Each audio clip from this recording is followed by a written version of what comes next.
বাংলাদেশ সময় সন্ধ্যা 6:15টায় প্রধান উপদেষ্টা পৌঁছান ইতালির রোমে। এ সময় ইতালিতে নিযুক্ত বাংলাদেশের রাষ্ট্রদূত এবং ভ্যাটিকান সিটিতে বাংলাদেশের রাষ্ট্রদূত তাকে স্বাগত জানায়। রোমে পৌঁছানোর 1 ঘণ্টা পর পোপ ফ্রান্সিসের প্রতি শ্রদ্ধা জানাতে সেন্ট পিটার স্কোয়ারে যাবেন প্রধান উপদেষ্টা। পরদিন তিনি স্থানীয় সময় সকাল 9:30 সেন্ট পিটার্স স্কোয়ারে পোপ ফ্রান্সিসের অন্ত্যেষ্ক্রিয়ায় যোগ দেবেন।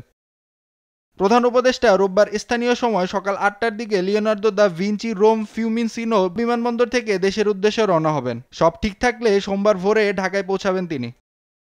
এদিকে বৃহস্পতিবার কাতারের দোহায় সাংবাদিকদের প্রধান উপদেষ্টার প্রেস সচিব শফিকুল আলম বলেন, দেশের কারখানাগুলোতে নিরবিচ্ছিন্ন গ্যাস সরবরাহ নিশ্চিতে একটি স্থলভিত্তিক এলএনজি টার্মিনাল স্থাপনের সিদ্ধান্ত নিয়েছে অন্তর্বর্তীকালীন সরকার। নাঈম আফসান, দেশ টিভি, ঢাকা।